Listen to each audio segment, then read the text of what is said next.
Two mysterious women who were once enslaved and served the darkest desires of their master now hide secrets as old as night itself.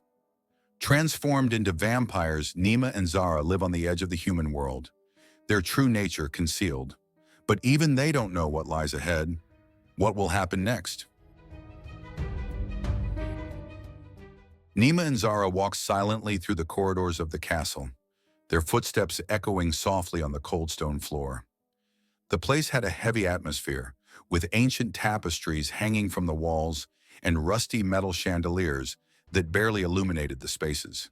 The two sisters, now deeply accustomed to the vastness of the castle, moved with an almost instinctive familiarity. As they walked, they noticed some movement ahead. Countess Catalin, always bearing her lofty demeanor, was welcoming a new visitor. The figure accompanying the Countess caught Nima and Zara's attention. It was a young woman with red hair, whose strands shimmered softly under the dim light of the corridor. She appeared nervous, but her expression was one of curiosity, as if she were trying to hide her discomfort at being there. "Do you think she knows what's happening?" Nima whispered, glancing at Zara. Zara, more observant, kept her gaze fixed on the scene. "Hard to say, but she seems cautious." Countess Catalin, always impeccable, wore her dark dress that trailed on the floor. Her low but firm voice guided the young redhead down the corridor, exchanging few words, while the visitor followed with hesitant steps. "She always finds a way to captivate the guests," Zara commented, crossing her arms, still observing from a distance. "Yeah," Nima agreed, diverting her gaze to the floor. "But I don't think this girl is prepared for what comes next." They remained still, watching from afar, as the Countess and the visitor disappeared through one of the many doors of the castle's chambers. The sound of the lock turning echoed in the empty corridor, and Nima and Zara stayed quiet, pondering what had just happened, but without exchanging any more words. The castle felt even quieter now, as if it had absorbed the moment. Nima and Zara stood motionless in the corridor, their gazes still fixed on the door where Countess Catalin and her guest had vanished moments before. The silence that hung in the air was soon broken by loud, clear laughter coming from within the chamber. The two sisters exchanged cautious glances. "She's already started," Nima murmured. Her eyes sparkled with curiosity and a hint of discomfort. Zara remained silent, but her expression indicated that she was thinking the same thing. The laughter continued to echo against the cold stone walls. The young redhead seemed to be enjoying herself, but the two vampires knew that, within moments, the atmosphere would likely change. "What do you think is happening in there?" Nima asked, keeping her voice low. "Probably the same as what happened with so many others," Zara replied, her serious gaze fixed on the closed door. "She does this all the time." The laughter grew louder for a moment, followed by a sudden, dense silence. The sound of the Countess's footsteps, calm and measured, could be heard from outside the chamber. Nima and Zara, still observing from afar, sensed a tension in the air, something they knew well. "Let's go," Zara finally said, breaking the silence between them. "It's not our concern." Nima hesitated, her eyes fixed on the closed door for a few more seconds before finally nodding. Together they began to slowly move away, leaving the shadowy corridor behind, the sound of their footsteps echoing softly on the stones. Upon reaching a slightly open door, they exchanged glances before gently pushing it and stepping into the room. Leora and Amara were inside. Leora, seated in a dark velvet armchair, wore a calm, almost bored expression. However, her eyes lit up upon seeing the two sisters enter. Amara, standing near the fireplace, maintained a relaxed posture with her arms crossed. She turned slightly, casting a curious glance at the newcomers. "Finally decided to show up," Leora said, her voice laced with a hint of irony. "I thought you would spend the entire night peeking through the keyhole." Nima let out a small sigh, ignoring the provoking comment. Zara, on the other hand, couldn't help but hide a half-smile, quickly masking it. "We were just observing," Nima replied, keeping her voice steady. The Countess received a guest. Amara gave a slight smile, slowly moving to a nearby table, her movements calculated, each gesture showing the grace of someone who had long mastered her immortal nature. "She always has guests," Amara remarked, touching her lips. "And what did you think of this one?" Zara shrugged, moving closer to Leora, who was now watching with increased interest. "Redhead," Zara replied casually. "She seemed anxious, perhaps a bit too curious."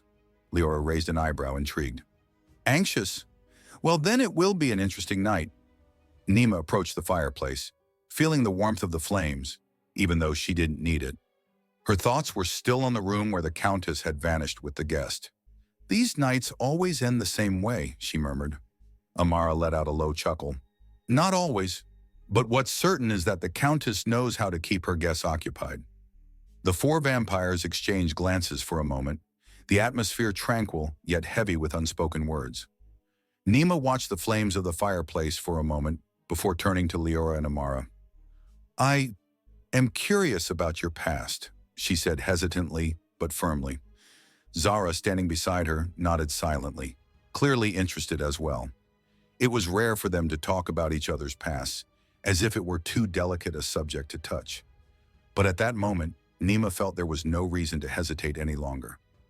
Leora slowly crossed her legs, leaning back in the armchair and studying Nima with an evaluative gaze. "Curious, are you?" Her voice was soft but carried a playful tone.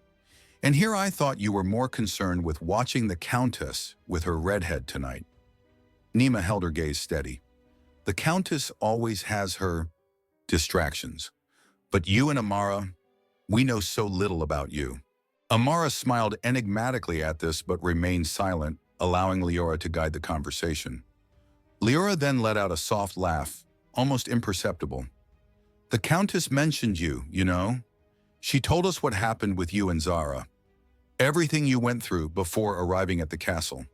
Her eyes sparkled with barely concealed curiosity, almost as if she were savoring the story as she mentioned it. "Amara and I are aware of your past lives. Alistair, after all, brought you here." Zara frowned, surprised. "So you already know everything?" "We know enough," Amara replied, her voice finally joining the conversation. "You were, like us, lost before being found. Alistair brought you to the Countess. The rest is history." Nima felt a chill run down her spine at Amara's words.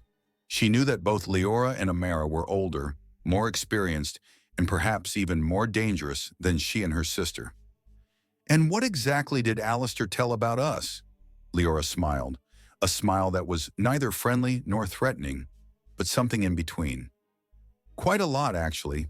How you were enslaved, how he found you, and of course, what made you worthy of being brought here." Zara looked away for a moment, uncertain. Nima, however, maintained her stance. "And you? What made you worthy?" she challenged, not hiding her curiosity. Leora and Amara exchanged a brief glance. "That," Leora said slowly, "is a story for another night." As the four vampires conversed, a loud laugh echoed through the corridor, interrupting the moment. Nima and Zara exchanged glances, while Leora raised an eyebrow, a playful smile appearing on her lips. The unmistakable laughter came from the room where Countess Catelyn had taken her guest, the young redhead. Amara, appearing unfazed, leaned back slightly with an air of calculated indifference. "It seems the Countess is thoroughly satisfied with the young one," she commented, her voice laden with a disquieting calmness. "She always knows how to make the most of her moments." Nima tried to hide her discomfort. Although she had become accustomed to the lifestyle in the castle, there was something about the Countess's demeanor that always left her feeling somewhat confused. Zara, on the other hand, seemed more at ease. Leora smiled again, watching the sisters' reactions with interest. "Are you still surprised by this? The Countess likes to satisfy her needs. It's part of her charm." She shrugged as if the topic were the most trivial in the world. "I would say that for the young woman, it will be an unforgettable night," Amara added with a hint of irony. "But tomorrow she won't remember a thing, just like some others before her." The room fell silent for a moment as the vampires absorbed Amara's words. Living with Countess Catelyn brought a constant tension between fascination and fear for all of them. Leora observed the sisters for a moment before continuing, a slight smile playing on her lips. "Not always do the girls brought to the castle meet their end at the hands of the Countess," she said, her voice calm yet carrying a certain chill. "Sometimes they are merely part of a fleeting amusement." Nima frowned, intrigued. Amusement, she asked, her curiosity piqued. Leora nodded slowly. The Countess has a peculiar way of handling things. She uses her power to make these girls remember only what is convenient. After a night, or several if she's willing, the girls can leave without any memory of what really happened within these walls. Zara looked at Leora, her expression serious. So they don't become like us? No, Leora replied. Most do not. Some are left untouched except for the vague and confusing memories that Catelyn allows them to keep. They leave, return to their normal lives, with no idea of what really transpired.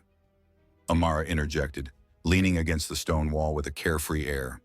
It's a game of control. Catelyn knows exactly how to manipulate the minds of her prey, how to leave them in the shadows of their own memories. And for her, that is enough. She smiled slyly. The young woman with her now will probably not even remember what happened, other than a mysterious night in a remote castle. Nima and Zara exchanged glances again, trying to process what they had just heard. For them, the castle had always been a symbol of darkness and definitive transformation. But now they saw that, for some, it was merely a brief passage, an experience they would never fully understand. Then she doesn't kill them all? Nima murmured, more to herself than to the others. No, Leora repeated, her gaze fixed on Nima. Only when she wants to, or when she thinks she needs to. Nima looked at Leora with a thoughtful glimmer in her eyes and commented almost hesitantly, So, it's not always necessary to kill, is it? The idea seemed new to her, something she hadn't really considered until that moment. Leora tilted her head slightly, her attention focused on the young vampire. Exactly. If you have enough control, if you know exactly when to stop, the victim merely faints.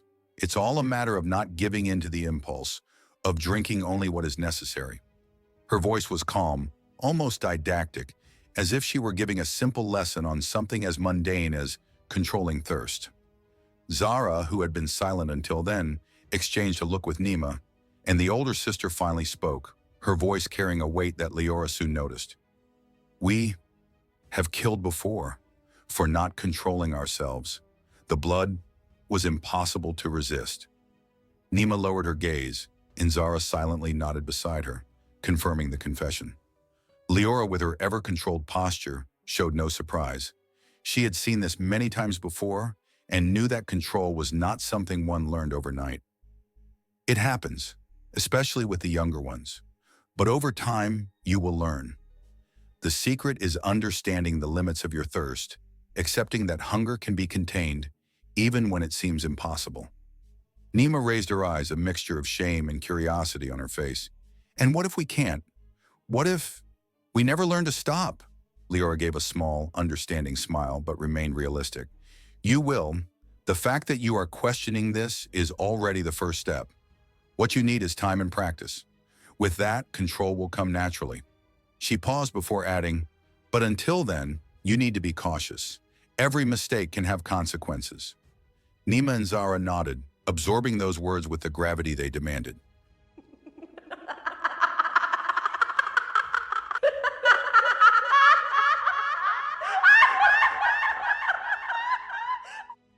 The following night, the full moon cast its silvery light over the castle, illuminating the figures of Nima and Zara, who stood in front of the imposing structure. The wind blew gently, causing the dry leaves to whisper around them. The two were speaking in low voices, looking toward the horizon, where the small village lay hidden beyond the forest. I think we're ready, Nima said. Her gaze was firm and determined, as if she were seeking confirmation of her feelings in the silence of the night. We don't need to wait for Leora or Amara's company anymore. Zara nodded slightly but had a hint of hesitation in her voice as she responded. I think so. We already know what to do. In controlling our thirst, she paused, reflecting on the conversation with Leora the night before. We can manage that.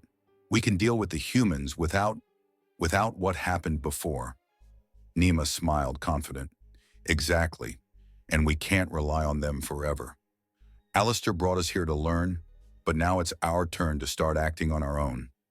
The moon seemed to shine brighter as they spoke, as if agreeing with the bold decision they were about to make. The desire to prove their autonomy grew within them, something deeper than the hunger they felt. It was a desire for freedom, to show that they were no longer the vulnerable creatures who had arrived at the castle. "Let's go to the village," Zara said, her tone firmer now. "Just the two of us. It's time to test what we've learned." With one last look at the castle, the two sisters began to walk toward the forest. Their steps were silent and swift, and the darkness around them seemed to part for them. Nima and Zara exchanged conspiratorial glances, excitement taking hold of them. With each step, the idea began to take shape in their minds, as if the very environment around them was molding itself to their plan. "We can pass as normal women," Nima suggested, her voice filled with enthusiasm. "If we present ourselves as travelers, we can gain people's trust. That will make everything easier." Zara smiled, thrilled by the idea. "Exactly. We could say we're looking for work. People tend to be more generous with those who seem to be in need. Once inside the village, it will be easier to find who we want. Yes, and while we're there, we can observe. See who seems the most vulnerable," Nima added, already imagining what could happen. "Besides, we have to maintain control. If we're careful, we can feed without drawing attention." The path became clearer as they approached the edge of the forest, and the moonlight illuminated a small trail leading to the village. The idea of disguising themselves as travelers seemed increasingly feasible. They shared tips on how to behave, what to say, and how to act convincingly. "Let's just introduce ourselves as travelers looking for a place where we can find work to keep us occupied. That will give us a reason to stay longer," Zara suggested. Nima nodded. "Perfect. And as soon as we find our prey, we can act quickly." They paused for a moment, their hearts racing. The decision was made, and now they just needed to take the next step. With that, the two sisters were ready to blend in with the humans, eager to test their limits in a world that was now becoming a part of their lives. After several hours of walking, Nima and Zara finally caught sight of the faint lights of a small village.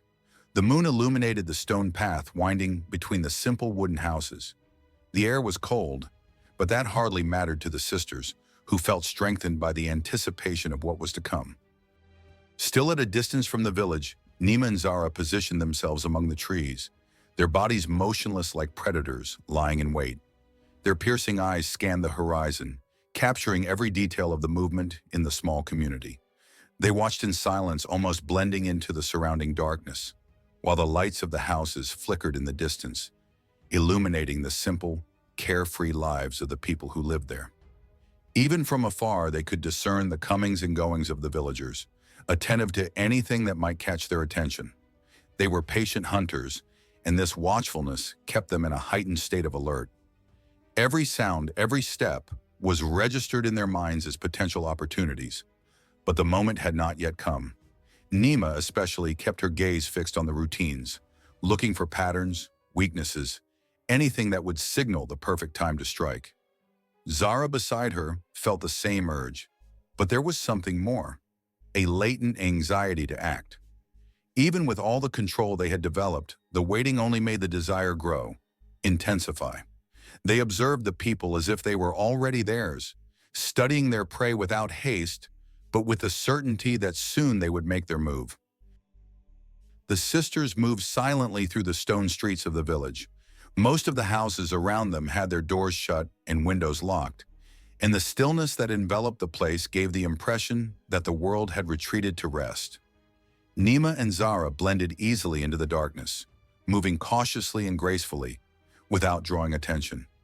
A few curious glances were cast in their direction, only from some distracted villagers who still wandered the narrow streets by chance, but no one seemed to suspect their presence. The quiet of the streets indicated that most of the population had already retreated to the safety of their homes, sheltered from the night, unaware of the danger lurking so close. Zara cast a glance at Nima, a subtle gleam of anticipation in her eyes, but they kept a calm pace, as if they were merely travelers seeking shelter. They knew there was no need to hurry. The hunt could wait until the right moment arose, and the absence of watchful eyes made it easy to move through the sleeping village unnoticed. As they continued, their heightened senses picked up muffled sounds of distant voices and laughter coming from a tavern still open. Perhaps that was where they would make their next move. But for now, the stillness of the nearly empty streets enveloped them, providing the perfect setting to remain unseen. Walking with steady steps, they approached a tavern, its sign swaying lightly in the wind. As they pushed open the heavy wooden door, they noticed the dimly lit interior, the flames from the fireplace casting only soft shadows on the stone walls. There were few customers, most engaged in low conversations, and the strong smell of alcohol hung in the air. Nima and Zara moved cautiously, their eyes watching every movement within the room. Before they could decide on their next move, they were approached by an old man with gray hair and an unkempt beard. His name was Bernard. He wore an old patched cloak, and though his eyes were tired, they sparkled with immediate curiosity upon seeing them. "Good evening, ladies," he said with a crooked smile, his yellowed teeth showing between his lips.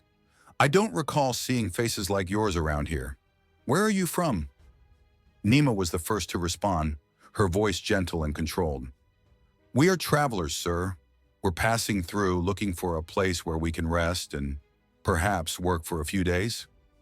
Bernard nodded slowly, analyzing them with a gaze that suggested both suspicion and interest. "Travelers, huh? Well, there's always work around here. Someone always needs help. And if you're looking for a place to rest, the tavern has a few vacant rooms. It's not much, but it'll do." Zara looked around, her senses alert to every heartbeat of the few people in the room. "We appreciate it, Mr. Bernard," she said, keeping her tone calm. "We only need a few days, nothing more. We can help with whatever is needed." Bernard stepped back and scratched his beard thoughtfully. "Well, you can speak to the tavern owner. Her name is Katia. She might have something for you. But be careful. Not everyone here is as welcoming as I am." Nima and Zara exchanged quick glances, their intentions hidden behind restrained smiles. "We understand," Nima replied. "Thank you for your help." As Bernard walked away, the two sisters knew this was the perfect opportunity. Now all they needed to do was maintain their cover and wait for the right moment to act. Nima and Zara approached the counter, where Katia, the tavern owner, watched them with a seasoned eye. She was a middle-aged woman with her hair tied back in a messy bun and a face hardened by years of hard work. Her blue eyes appraised the newcomers as she wiped down the counter with a worn cloth. "Good evening," Nima greeted her, smiling politely but keeping her voice firm. "I understand you're the owner of the tavern. We're looking for a place to stay for a few days as well as work. We're travelers and haven't settled on a destination yet." Katia, without stopping what she was doing, raised an eyebrow, intrigued by the presence of the two young women. "Travelers, huh? Not many of those come through here. But work? Well, I've got plenty of that." She stopped wiping the counter and placed her hands on her hips, tilting her head slightly. "I can offer a modest room, and if you're willing to help, you can serve tables and take care of the cleaning. Nights tend to get busy, so you'll have plenty to do." Zara, who had been discreetly observing the tavern, smiled. "Thank you, Miss Katia. We're willing to work. It won't be a problem." Katia stared at them for a moment, as if trying to see beyond the sisters' calm words, but finally shrugged. "All right, I'm not one to ask questions as long as you do what I ask. You can start early tomorrow. Now follow me. I'll show you the room." She turned and began walking toward the back of the tavern, with Nima and Zara close behind. The sisters exchanged a brief glance of complicity, knowing they'd need to keep up the charade for now and wait for the ideal moment to satisfy their true needs. As they climbed the wooden stairs, Katya kept talking, unaware of the true nature of her new employees. "The room is simple, but it'll do for you two. If you need anything, let me know. Tomorrow the work starts early." When they reached the room, Katya stopped at the door and turned to face the sisters with an inquisitive look. "So, what are you girls? I bet you came from England. But no matter," she said with a slight smile. Nima, always quick with a response, smiled again. "We're just sisters who traveled from far away looking for a fresh start. Life on the road is tough, and we're just passing through." Katia considered their words for a moment, seeming to ponder. "Sisters, huh? All right then. The tavern stays open until midnight, so you'll have a bit of time to rest in the morning. You can sleep in if you want." The sisters nodded, relieved by the flexibility offered by the tavern owner. The idea of having time to prepare themselves before falling into the tavern's routine was welcome. "Tired, aren't you?" Katya said, a hint of sympathy in her voice. "You'd best settle in. I'm not one to give much advice, but watch out for the customers. This place attracts all kinds and not everyone has good intentions." Nima and Zara exchanged another glance, aware of the truth in the woman's words, but also intrigued by what the tavern might offer in terms of sustenance. "Thank you for the tip, Ms. Katya," Zara said, her voice soft but firm. "We'll do our best to help." "Good," Katya replied, smoothing her apron. "I'll leave you to rest then." Katya asked the girls if they wanted something to eat or drink, but they replied that they didn't need anything at the moment. Katya explained that if they needed anything, they could just call. With that, she walked away, closing the door behind her. The sisters looked at each other, the tension of the new situation beginning to dissipate as the silence of the room settled in. Now in a space that was temporarily theirs, they could allow themselves to relax and plan what they would do next. They faced each other, determination shining in both their eyes. The promise of a night full of opportunities excited them, and the thought of exploring the village brought a fresh sense of excitement. "So, tomorrow night, after work, we'll sneak out through the window," Nima began, the excitement growing in her voice. "There must be other taverns and bars around. We'll do what we do best." "Yes," Zara agreed, a mischievous smile forming on her lips. "The town should have plenty of places where we can blend in and find a few victims. And with luck, we won't have to wait until midnight to start." Nima nodded, her gaze turning to the window. "We need to be careful. No one can realize that we're different. We can pass ourselves off as travelers just looking to have some fun. That will work." "I just hope Katya doesn't notice anything," Zara murmured, thinking about how the tavern could become a place of interest. "She seems like a perceptive woman." "Let's stick to our story. Sisters traveling in search of work and fun." "That should be enough," Nima replied, her confidence growing as she articulated the plan. "We'll find out more about the village and what it has to offer." Zara smiled. "Yes, and if the night goes well, we can venture even further. After all, life on the road can be quite thrilling, as long as we're careful." They looked at each other again, a silent understanding passing between them. Both knew that the following night could change everything, and the idea of plunging into the unknown was indeed tempting. The sisters prepared for the next night, eager for the adventure to come. It was early afternoon, and the tavern was starting to come alive. Nima and Zara, with their loose hair and charming smiles, moved nimbly between the tables, helping Katya with the daily tasks. They filled mugs with beer and served simple yet tasty dishes, taking every opportunity to observe the customers. The men sitting around the tables seemed unable to take their eyes off the sisters. There was an aura of mystery and beauty surrounding them, drawing curious glances. Nima, always alert, noticed a group of 3 men sitting at a corner table watching them with interest. They were young, laughing animatedly, but soon their chatter began to quiet down as the sisters approached. "Here's your drink, gentlemen," Nima said, placing the mugs on the table with a charming smile. "I hope you enjoy." "Thank you, mademoiselle," one of the men replied, winking at her. His name was Julian, and his confident demeanor gave him a certain charm. Zara, who was closer, seized the opportunity to join the conversation. "What brings you to this part of town?" she asked, leaning slightly forward to reveal the sparkle in her eyes. Julian, animated, began to tell a story about a fair that was going to take place in the neighboring town. And soon the group was filled with laughter and chatter. The sisters listened attentively, their minds working to absorb the information that could be useful later. Katya, watching everything from her counter, smiled with satisfaction. The girls were genuinely attracting the customers' attention, which could be beneficial for business. She couldn't help but notice the dynamic between the sisters and the men, and her expression turned slightly curious. "You're doing great," Katya commented, approaching the sisters after a round of orders. "People love new faces. It always brings in more customers." "Thank you," Zara replied, winking at Katya. "We're just doing our best." As the day wore on, Nima and Zara continued to help Katya, but they also took time to interact with the customers. Amid laughter and storytelling, the sisters felt increasingly at ease, while the tavern's atmosphere became livelier. However, amidst the fun, both knew that night was approaching. bringing with it new possibilities in the anticipation of what they might find. The plan was in motion, and the prospect of a new chapter was just waiting to be written.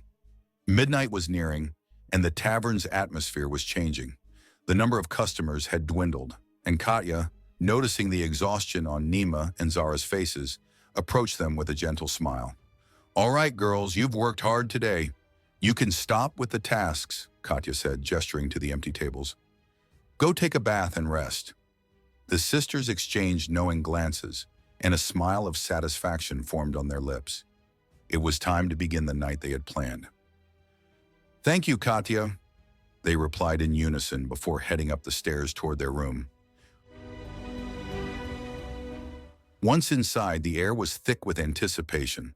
They quickly undressed, bathed, and dressed in new clothes. After a while, as silence dominated the atmosphere, Nima and Zara approached the window, their shadows blending into the darkness of the night. They carefully opened the window and slid out, landing softly on the leaf-covered ground. The streets were deserted, and the moon illuminated the path, providing enough light for them to navigate. They walked silently through the dark alleys, avoiding any sounds that might draw attention.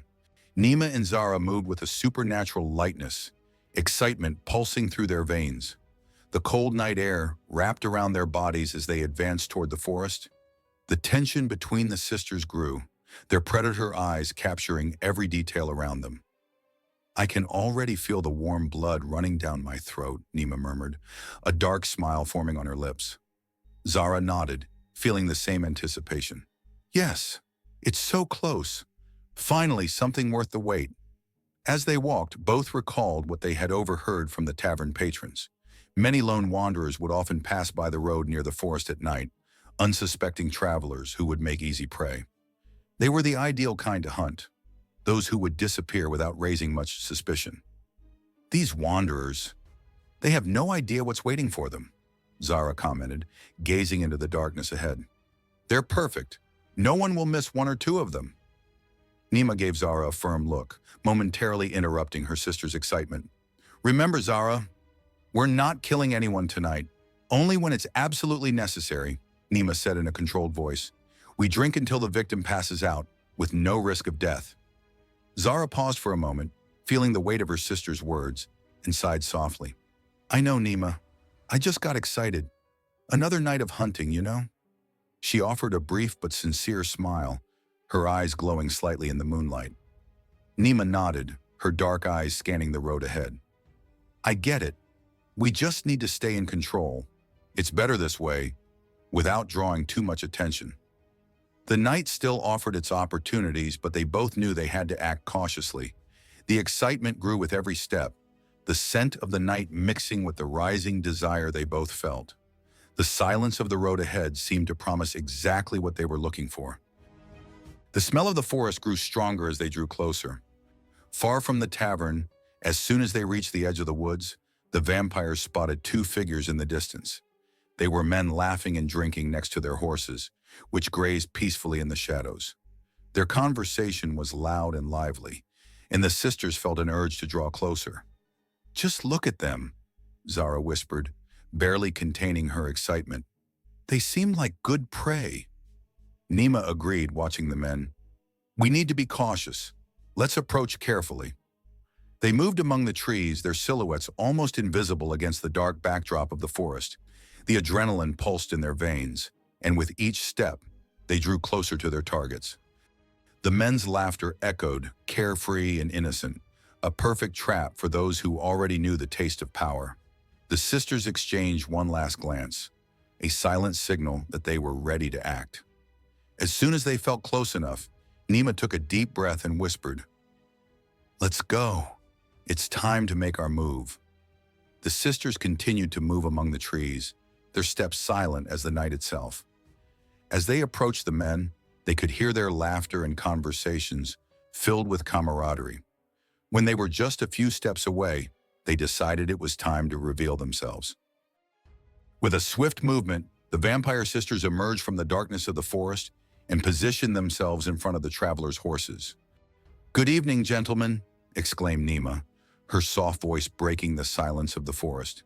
The men turned suddenly, surprised to see two women so different from what they were used to finding in these parts. "Where did you come from?" he asked, a skeptical smile on his face.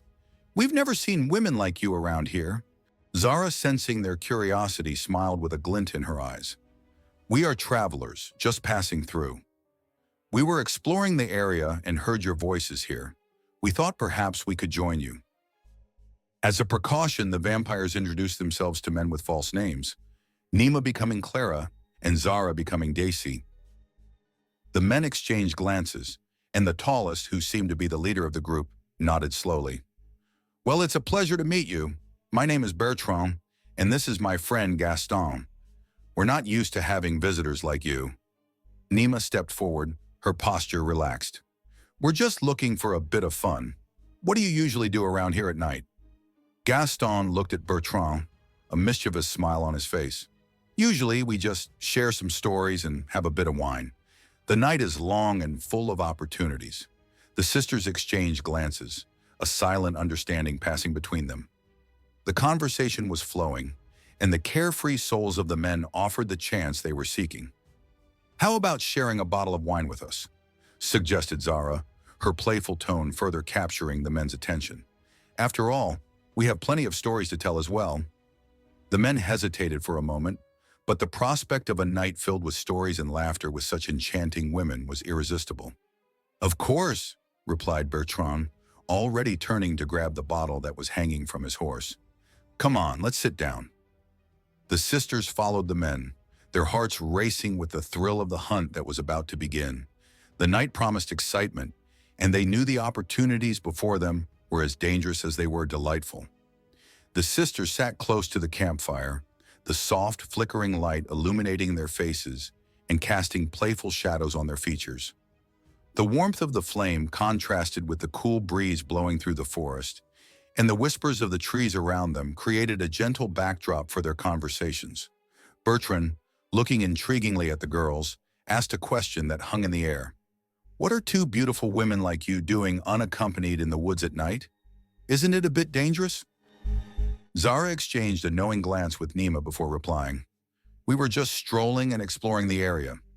Curiosity led us further from the village, and, well, time just slipped away." She gave a light laugh, and before we knew it, night had fallen. Gaston, taking a sip of the wine that Bertrand had brought, couldn't help but smile. "And what luck it is for us to find you here. It's not every day we have the company of such charming ladies." Nima, seizing the opportunity, leaned a little closer to the fire. "Yes, it really was fortunate. The forest can be intimidating at night, but we found something more interesting than we expected." "You certainly have courage, that's for sure," remarked Bertrand, observing the sisters with renewed interest. "Most women prefer to stay away from here after dark." "What do you think of the village?" "It's welcoming," Zara replied. "The people seem friendly, but there's something more that drew us here. A sense of adventure, perhaps." The men looked at the girls with a mix of admiration and curiosity. "That's true," said Gaston, shaking his head. "Life is short, and adventures like this are rare. What else have you discovered about this place?" Zara smiled, a mysterious expression playing on her lips. "Oh, just a few secrets that the forest holds. But I wouldn't reveal everything now. A good story should be told gradually, shouldn't it?" The flames crackled, and the conversation flowed easily among them, creating an atmosphere of camaraderie and curiosity. The sisters knew they were playing a dangerous game, but the excitement of the moment made them forget the risks, immersing themselves more deeply in the scene unfolding around them. The atmosphere around the campfire began to shift, the tone of the conversation lighter and tinged with enthusiasm. The men, now a bit more relaxed and affected by the wine, leaned closer to the sisters, their gazes becoming more intense, and the way they nodded their heads revealed how enchanted they were. "You really are different," remarked Gaston, his eyes shining with burning curiosity. "What else can we discover about you?" Nima exchanged a quick glance with Zara, a spark of understanding passing between them. The plan they had outlined at the tavern now seemed within reach, and the promise of fun and adventure pulsed in their hearts. "We know some incredible places in this forest," Zara said with a seductive smile. "Do you want to see?" The men, now completely captivated, nodded quickly, almost without hesitation. Bertrand stepped forward confidently. Why not? We're ready for an adventure. The sisters stood up, gesturing for the young men to follow them, leading them deeper into the woods where the light of the campfire soon faded away, giving way to the soft, enveloping darkness of the trees. Shadows moved around them, and the sounds of nature filled the silence as they ventured away from the known boundaries of the village. "Where exactly are we going?" asked Bertrand, the excitement in his voice reflecting the anticipation that hung in the air. "A special place," Nima replied, glancing over her shoulder, her eyes gleaming with a mysterious light. "A place where you can see the true beauty of the night." The sisters led the young men further into the forest, among the towering trees and the leaf-covered ground. Their presence, like a cool breeze, drew the men closer, who felt increasingly intrigued and attracted to these enigmatic figures. Zara turned to the men, giving them a provocative look. "Do you think you can handle what we're about to show you?" "Of course," Gaston replied, laughing, "as long as you come with us." Laughter echoed through the darkness, and the men moved even closer, anticipation vibrating in their gestures and gazes. They believed they were about to receive a gift that only women like the sisters could provide. With each step, the tension rose, and the night grew heavier with promises. As they walked deeper into the woods, the tension between the four of them grew, fueled by the laughter and flirtatious glances exchanged along the way. The vampire sisters, with calculated movements, drew closer to the men, each subtle touch drawing them further into their trap. Gaston, filled with anticipation, was the first to approach Nima. With a low laugh, he wrapped his arm around her waist, bringing his lips closer to hers. Zara, next to Bertrand, did the same, their gazes heavy with desire and a dark intention. "You are different from anything we've ever seen," murmured Bertrand, barely able to finish the sentence before Zara enveloped him in an intense embrace. The kisses and touches soon became more fervent, and amidst the darkness of the trees, the true nature of the sisters began to reveal itself. The men's hearts raced, but the excitement they felt was quickly replaced by something much darker.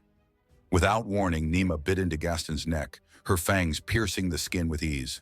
At the same time, Zara did the same with Bertrand, both men barely having time to react before pleasure transformed into pain. At first, their bodies tried to resist, but the vampires held them firmly, their embraces turning into tight prisons.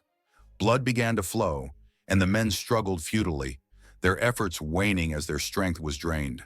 The sounds of kisses now mixed with the sound of blood being sucked, and before long Gaston and Bertrand began to weaken. Their eyelids grew heavy, their movements slowed, until their bodies went limp, completely at the mercy of the sisters. Nima and Zara, with precision and control, drank just enough to leave them unconscious but alive. When they released them, the men's bodies fell heavily to the leaf-covered ground, their breathing irregular and weak, yet still present. The vampire sisters stood up, observing the lifeless bodies of their prey, their eyes shining with satisfaction. After quenching her thirst by drinking Gaston's blood, Nima wiped her lips with her hand, smiling slightly as she looked at Zara. "They were really handsome, weren't they?" she remarked, satisfaction clear in her voice. Zara nodded, adjusting her hair as her eyes still glimmered with the recent thrill of the hunt. "Yes, handsome. But in the village, there will be others just as attractive," she replied with a mischievous look. "And besides, they can serve us in many ways. It's not just their blood we can take advantage of." Nima let out a low laugh, fully understanding what Zara meant, and quickly responded, "No doubt about that, sister. We need to take advantage of the fact that we're so desired by them. They can't resist our presence, and their desire for us only makes everything easier." She gave Zara a teasing look as she adjusted her dress, as if already preparing for the next adventure. Zara nodded in agreement with Nima's logic. "They want to be with us, and they have no idea what that really means." The two shared a brief, knowing smile, fully aware that soon more men would fall under their spell, unaware of the sisters' true intentions. The village offered far too many opportunities to ignore. Zara and Nima, tasting the still fresh blood on their lips, exchanged a knowing glance. Their desire was satisfied, their thirst quenched, but they knew that the next step was crucial. They needed to return to the tavern without raising suspicion, as if nothing had occurred that night in the woods. With agile and silent steps, they moved away from the bodies of the unconscious men, ensuring they left no traces that could compromise their identity or presence in the village. The night still held its silence, complicit in the acts committed under the darkness. Still in the forest, Nima paused for a moment, looking around as if measuring every detail of the place. "Remember, Zara," she said in a serious tone, "we can't take the risk of drawing attention. We'll make our victims far from the village, so no one will connect the disappearances to us. We need to be smart. We can't let panic spread over there." Zara, who still seemed a bit excited from the recent hunt, nodded in agreement. "You're right, sister. The last thing we want is to create a mess that attracts unwanted attention." She took one last look at the surrounding trees, feeling the thrill subside a bit as the reality of caution took hold. "We have to be subtle, discreet. The village still has so much to offer us if we're careful." The two then began to walk back, the moonlight illuminating the silent forest as they mentally plotted their next moves, always mindful of the need to stay in the shadows and away from curious eyes. Upon returning to the tavern, they climbed through the same window they had exited, their clothes still perfectly in place, showing no signs of what had transpired. The room welcomed them in silence, and without exchanging words they both lay down, knowing the night had been successful.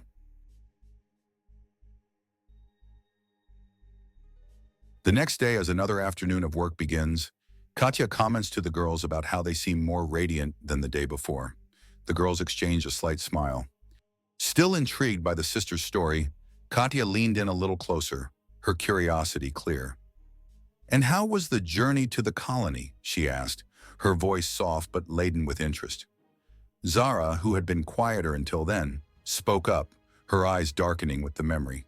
"The ship," she began, her voice low, as if each word brought back bitter memories. "It took months to reach the colony. We were stacked like cargo, with little room to breathe or move. The smell, the heat, the screams. It was a floating hell." She paused as if trying to push away the image that now seemed vivid in her mind. Katya was visibly moved by Zara's words, her eyes narrowing in empathy. "It must have been terrible," Katya murmured, not knowing what more to say in the face of such a harrowing story. Zara nodded slowly. "It was. Many didn't survive the journey. Nima and I, we were lucky, if you can call it that." She cast a brief glance at her sister, who remained silent, her eyes distant as if Zara's words had taken her back to that ship, to that endless, torturous journey. The atmosphere in the tavern seemed even quieter, as if the walls themselves were listening to the dark story. Yet the sisters had learned long ago how to mask the pain of the past.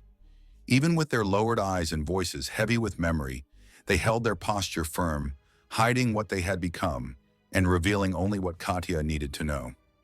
After a brief silence, Nima looked up at Katya, her expression hardened by the memories of the cruelty she and Zara had endured. "Many times we were punished with whippings," she began, her voice low but firm.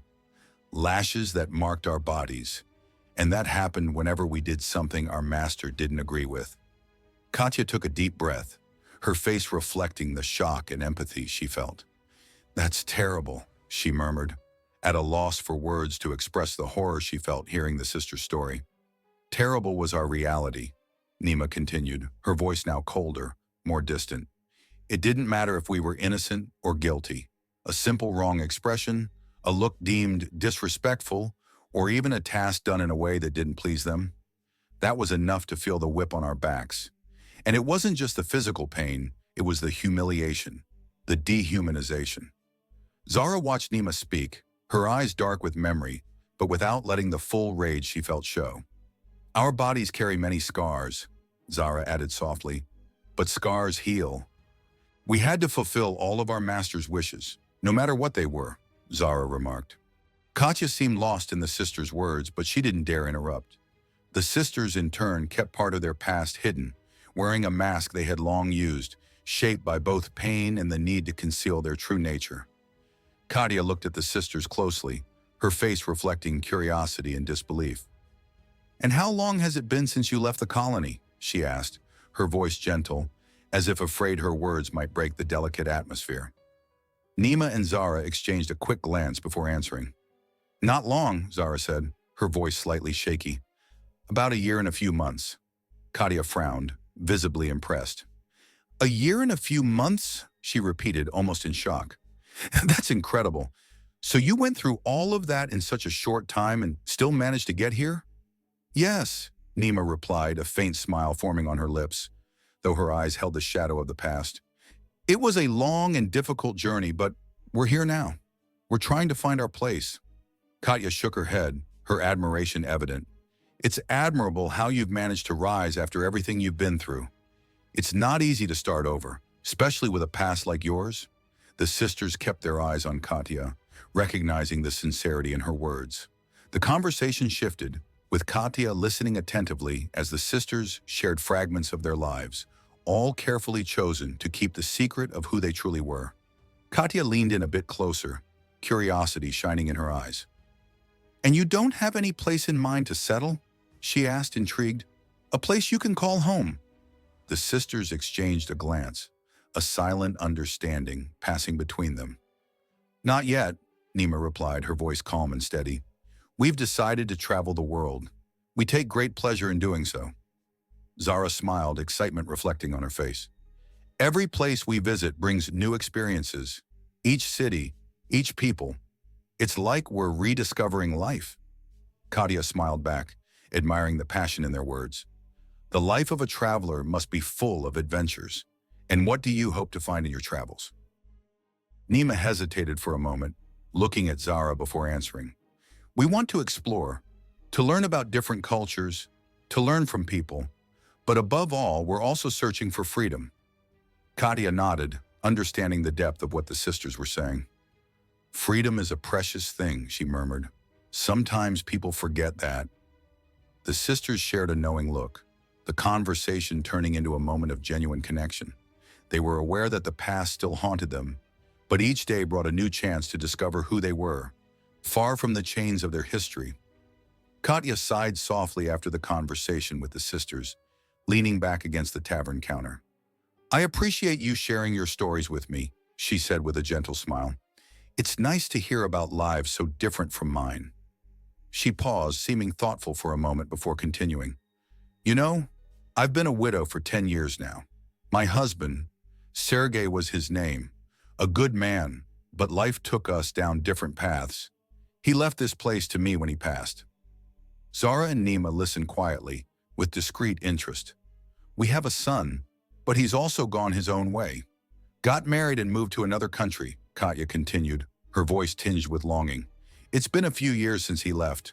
Sometimes it feels like all I have now is this tavern. Nima nodded, understanding. It must be hard, she commented, without needing to say more. Katya smiled sadly. It's life, but the work here keeps me busy, and I enjoy meeting new people, like you. The sisters smiled back, the weight of their own lives briefly lifted by this moment of sharing. They knew that, like Katya, they carried deep stories and losses, but unlike her, they had a very different path ahead.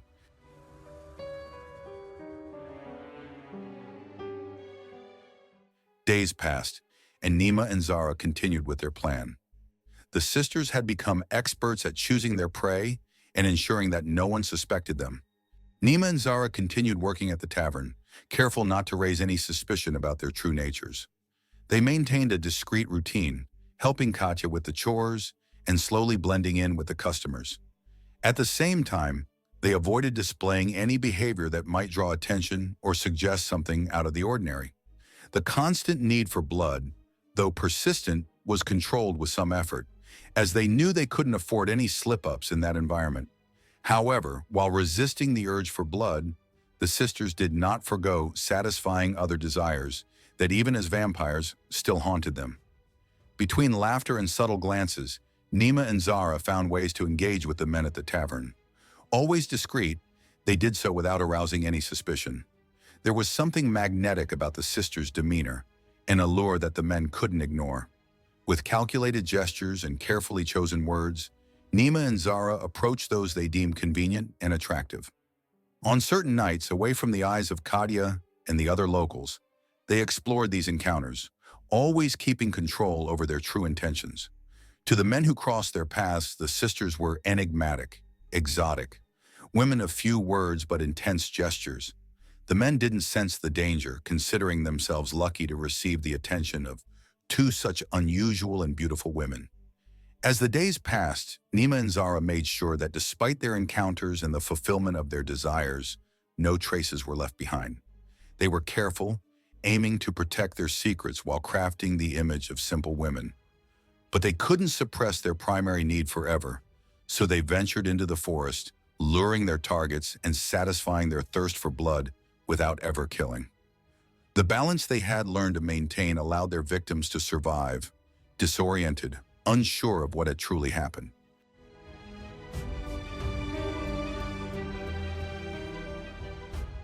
It didn't take long for rumors to start circulating in the village. People whispered about the black ladies roaming the forest, luring unsuspecting men with their supernatural beauty. Some described them as figures of pure seduction, women who emerged from the shadows and disappeared without a trace. However, these tales were met with skepticism. Most of the villagers laughed off the stories, attributing them to the ramblings of drunk men or to attacks by some wild animal lurking in the area. "They're just stories to scare the foolish," one tavern-goer said one night, sipping his wine. "Those men drink too much and end up seeing things that aren't there." But the cautious glances of a few others showed that even if they didn't fully believe, doubt lingered. The sisters quietly observed these conversations, their faces expressionless as they smiled at the customers, serving their drinks.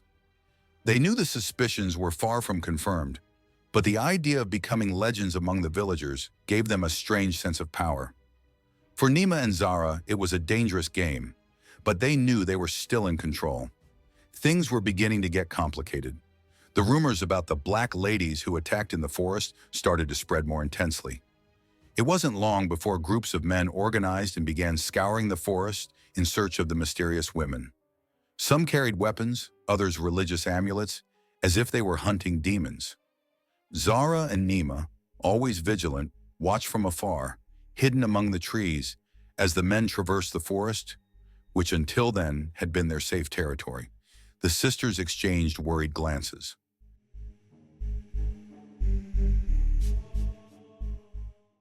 Now the sisters were staying in a ruined house by the side of a road, far from the forest. They had distanced themselves from the busier areas of the village, moving with the caution of predators who knew when to retreat to avoid drawing attention. Now, far from curious eyes and the men scouring the forest for the black ladies, the sisters exchanged looks filled with unease. "Do these men even know what they're hunting?" Zara asked, breaking the silence with a thoughtful tone. "Or do they mistake us for witches or some other kind of creature?" Nima furrowed her brow, reflecting on the same thought. "Maybe they don't have a clue," she replied, her voice low. "If they knew we were vampires, would they come after us with such confidence? It's possible they think they're dealing with something easier to defeat." Zara shook her head, still intrigued. "They're hunting in the dark, unaware of what they're really facing. If they knew the truth, maybe they wouldn't be so bold in searching the forest." "But that could change," Nima pondered, glancing around with a sharp gaze. "The more victims we take, the more these stories about the black ladies grow." Zara, with a distant look, murmured softly, "I wonder what those men would do to us if they captured us." Nima turned to her sister, noting her serious expression as Zara continued. "We would be tortured, no doubt. Perhaps they would hang us in public, like they do with those they accuse of witchcraft. Or maybe they would burn us alive, just to ensure that the evil they believe they are hunting would be destroyed." Nima took a deep breath, feeling the weight of Zara's words. "Or worse," she added, her voice low and heavy with caution. "They could torture us in ways we can't even imagine. Humans are creative when it comes to punishment and fear. They would do anything to make sure we were never a threat to them again." Zara nodded, pressing her lips together slightly, as if the mere thought made her uncomfortable. "That only proves we need to be even more careful. We cannot underestimate these hunters." "Exactly," Nima agreed, her voice firm. "They may be ignorant of what we truly are, but that doesn't make them any less dangerous. We must keep our distance and ensure that none of them ever have the chance to capture us. Nima looked at Zara, doubt clear in her expression. But if they caught us and discovered we were vampires, what would they actually do to us? Her voice had an anxious, almost contemplative tone. Have they captured a vampire before? What happens then? Zara furrowed her brow, her eyes darkening as she pondered the question. It's hard to say, but humans fear what they don't understand. If they discovered us, they would probably try to destroy us, like they do with anything they deem dangerous. Cruelty, torture, experiments. Or perhaps something worse than simply killing us. She paused, reflecting. The Countess has mentioned that some hunters have knowledge about vampires, but we don't know how much they really understand. Nima fell silent for a moment, her mind filled with dark possibilities. The idea of being hunted like prey is not something we can ignore. If these men have already captured others like us, they may have found ways to track us down and destroy us effectively. Zara nodded. That puts us in a delicate position. We need to continue being smart, Nima. We can't afford to make mistakes. These humans show no mercy when they are scared. It's time for us to go, Zara whispered. We can't take any more risks for now. It's better to let the dust settle, Nima agreed. The girls knew that, despite their strength and abilities, they could not afford to be discovered.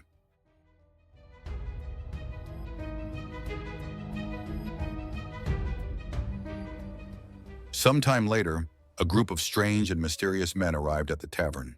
Their faces were grim, their dark clothing matched their somber demeanor, and their gaze was unwavering. Katya, ever discreet, greeted them at the counter, but the atmosphere quickly shifted when they began to ask questions about the girls who had worked there recently. We are looking for 2 women who passed through this village, said one of the men, his voice deep. They are peculiar. We need to see them, ask a few questions. Katya, masking her discomfort, replied calmly. They left 2 days ago. They only left a note, she said, pointing to the message the sisters had left on the counter. The note, written in few words, was enigmatic. Thank you. It was a pleasure to stay in the village. But destiny calls us. Not everything that goes returns. The men read the note in silence, their gazes intertwining. Katya, sensing the tension in the air, waited for them to react. The men questioned Katya if she had noticed anything strange about the women's behavior. Katya responded that she hadn't. The women worked hard and attracted the lustful gazes of the men, nothing more. They asked Katya if she knew where the women had gone, to which she replied that she didn't know their destination. After a few more questions, the men exchanged glances and, with a brief exchange of murmurs, bid Katya farewell and left the tavern as quietly as they had arrived. That same night, when they had left the note, Zara and Nima departed at midnight, like dark shadows disappearing under the moonlight. Without saying where they were going or looking back, the sisters vanished, leaving only a sense of mystery and a trail of untold stories. They were no longer seen in that village, but the legends of the Black Ladies continued to be told, intertwined with fear and fascination. As Zara and Nima crossed the dense forest, the night breeze gently blew, bringing with it the damp smell of earth and the distant sounds of nocturnal creatures. They felt relieved to have escaped the investigations and the growing rumors about the Black Ladies. However, as they moved forward, a feeling of unease accompanied them, a sensation that something was about to change. Suddenly, a figure emerged between the trees. It was Leora, her worried gaze and hair fluttering in the wind. She seemed relieved to see the sisters, but there was tension in her shoulders. "I've been looking for you," Leora said, quickly approaching. "You've been out of the castle for too long. What happened?" Zara and Nima exchanged glances, sharing a silent moment before responding. "Men were looking for us, asking about the Black Ladies," Nima began, her voice low and cautious. "We had to leave before they found us." Leora frowned, absorbing the information. "This is concerning," she commented, looking around as if fearing the men might be closer than they imagined. "But that's not all. Something serious has happened to Amara." The sisters felt a cold knot in their stomachs. "What happened to her?" Zara asked, her heart racing. "She was outside the castle and—" Leora hesitated, searching for the words. You'll only know all the details at the castle. We need to go back immediately." The urgency in Leora's voice made the sisters feel restless. As they walked, the silence of the forest seemed deeper. The moonlight illuminated their faces, reflecting the growing concern with every step. Upon reaching the entrance of the castle, the shadows of the towers loomed like guardians, while the grand door slowly opened, revealing an interior that had always been familiar, but now felt burdened with a new weight. "Let's go," Leora said, gesturing for the sisters to follow. "You will learn what really happened." Upon entering the castle, the atmosphere was tense, almost palpable. The sisters quickly made their way to a candlelit chamber where Countess Catelyn awaited them. She sat in an ornate chair, a worried expression crossing her face as she saw them. "Oh, I'm so glad you've returned," said the Countess, her voice soft yet heavy with gravity. "However, I come with sad news. Something has happened to Amara. She is no longer with us." Nima and Zara's hearts raced at the mention of Amara's name. Leora, standing beside them, stiffened, clearly shaken. "What happened?" Zara asked, concern evident in her tone. "Amara was ambushed in a village," the Countess continued, her gaze fixed on the sisters. "She was alone, enjoying herself with some men. My watchers, whom I keep spread throughout the kingdom, informed me of everything. I feared something similar might have happened to you as well." The sisters exchanged glances, feeling a mix of relief and anguish. The fact that they had narrowly escaped did not lessen the pain of losing Amara. Trust can be a weakness, and at times it puts us in situations we cannot control. Amara let herself be carried away by freedom and pleasure, and that cost her dearly, Catelyn said. Zara bit her lip, feeling guilty. They too had allowed themselves freedom on the nights they ventured out, flirting with fate. The Countess noticed the sisters' internal struggle. "Don't blame yourselves," Catelyn said, her kindness contrasting with the gravity of the situation. "We all have our weaknesses, but now we must be more united than ever. The information I received indicates that there is a group of hunters on the lookout, those who seek the Black Ladies. We need to take precautions." The Countess's warning made Nima's blood boil in her veins. The idea of being hunted, of losing more sisters, was unbearable. They moved closer to the table where Catelyn sat, feeling determination swell within them. "What should we do?" Nima asked firmly. "We can't allow any more of us to be lost." The Countess looked into their eyes, determination reflected in her own expression. "We must plan and act with caution. We are no longer just vampires having fun. We are in a fight to protect our existence.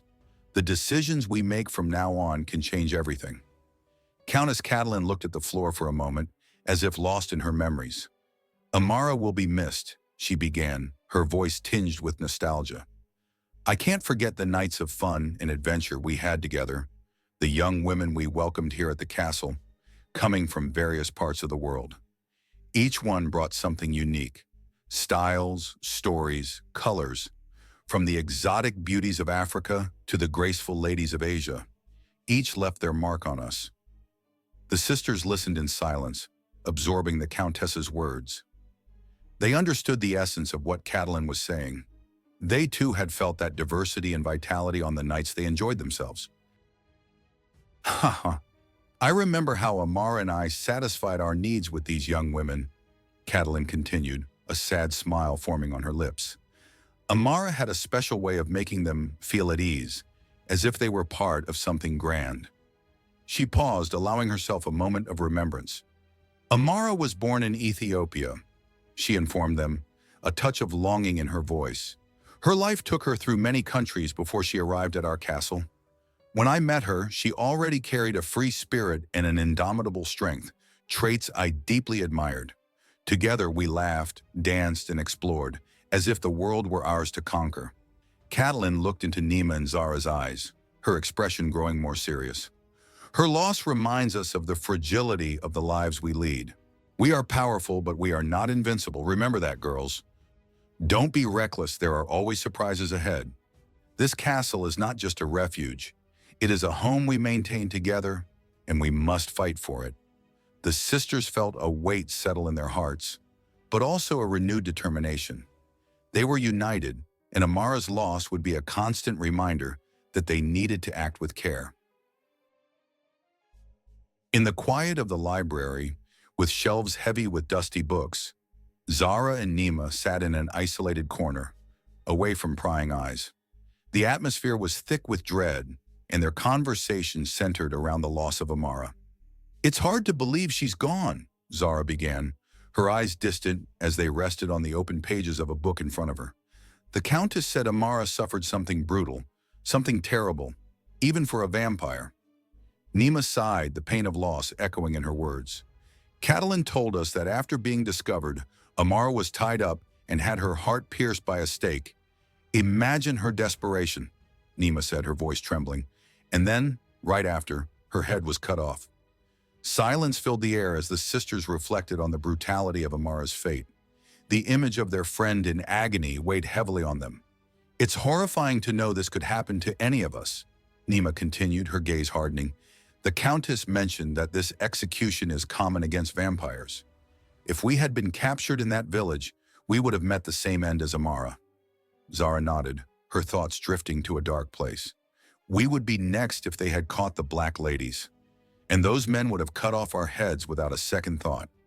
Sometimes it's better they believe we're just mere legends or creatures of folklore." The fear of a similar fate unsettled Zara and Nima deeply. "We need to be more cautious," Zara said, rising and pacing back and forth. "The life we lead is dangerous, and we can't let what happened to Amara weaken us."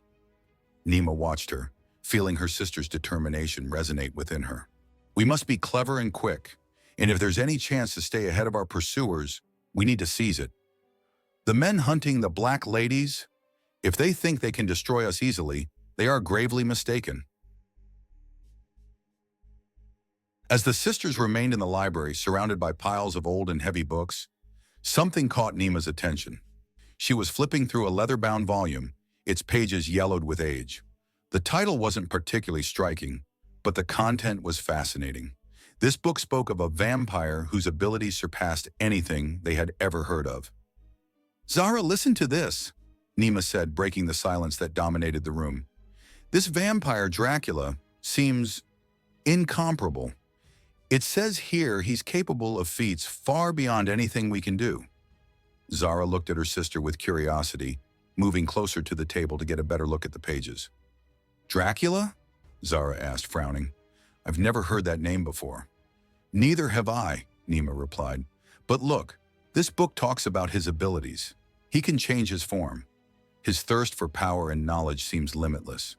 "What else does it say?" Zara asked, pulling up a chair and sitting beside Nima. "It says he lived in Eastern Europe, in a region called Transylvania, but that he traveled the world seeking to increase his power. If half of what's written here is true, he's on a level we've never even imagined reaching," Nima explained, running her fingers over the words. "Imagine, Zara, if we could find him, if we could learn from him." Zara smiled, feeling the excitement grow. "It would be a unique opportunity. He could teach us so much. Maybe he has answers to questions we don't even know to ask yet." Nima nodded. The desire to seek out this legendary vampire grew with each word she read. They were willing to leave the castle and cross continents, if necessary, to find him. "We don't know if he's still out there, Nima," Zara cautioned, her voice tinged with caution.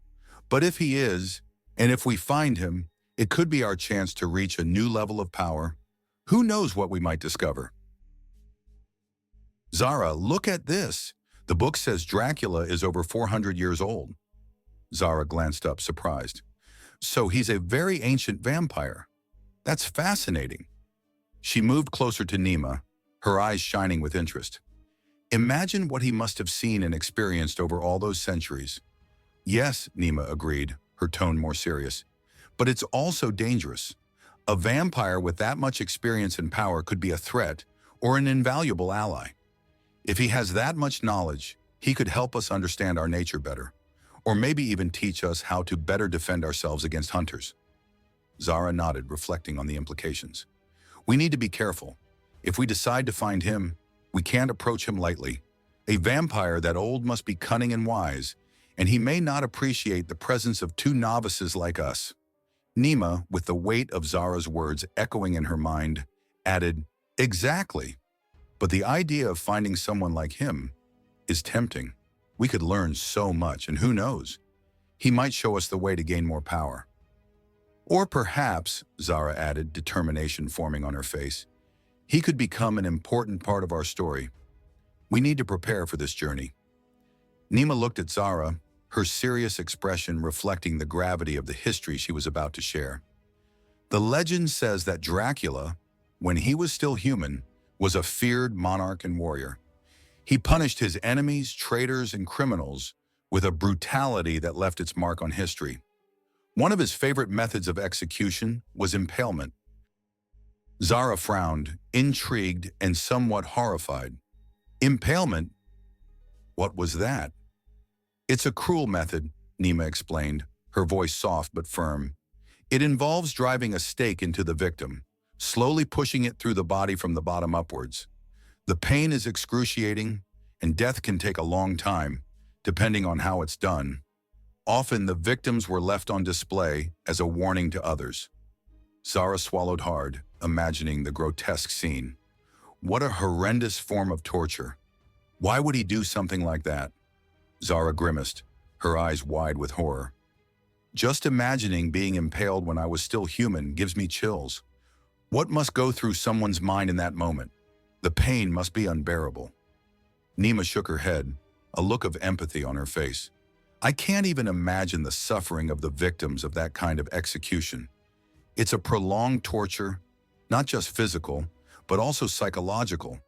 The despair and helplessness must be unbearable. It's a kind of death that goes beyond physical pain. Just thinking about it makes me shiver from head to toe, Zara added. Dracula was known for his need for control and power. For him, impalement wasn't just a way to eliminate his enemies, but also a means to intimidate and terrorize anyone who dared cross his path. Nima responded, her eyes reflecting a mix of admiration and repulsion. And that made him as much a legend as a monster. Zara remained silent for a moment, absorbing the weight of Nima's words. So he wasn't just a monarch, but a man who knew the taste of blood and pain even before his transformation? Exactly, Nima confirmed, thoughtful. And that story makes us wonder. What kind of creature has he become? An ancient vampire who carries the memories of his past actions. He could be a powerful ally or a deadly enemy. We need to be prepared for whatever we find. With a pensive look, Nima remarked, despite everything, Dracula was seen as a hero when he was still human. He defended his country with relentless force, facing enemies without hesitation. His brutality was justified as a way to protect his land. Zara, intrigued, frowned. I wonder if Dracula would show us what made him so different from other vampires. How he gained the power to shapeshift, for example. It would be fascinating to uncover his secrets, to understand what made him ascend to a level none of us even imagine reaching. Nima nodded, her gaze fixed on an imaginary horizon. Perhaps, but we'll only find out if we meet him. Only he can reveal how he achieved such power. We need to continue our journey, Zara. If Dracula truly exists and is as powerful as they say, he might be the key to expanding our own abilities. But that means we'll have to venture beyond what we already know. Zara smiled, an ambitious gleam in her eyes. So, what are we waiting for? Let's seek out Dracula, and maybe he'll teach us to master everything we still don't know about our own nature. Determined, the sisters continued to lay out their plans, knowing that their quest for Dracula was only the beginning of a much greater journey.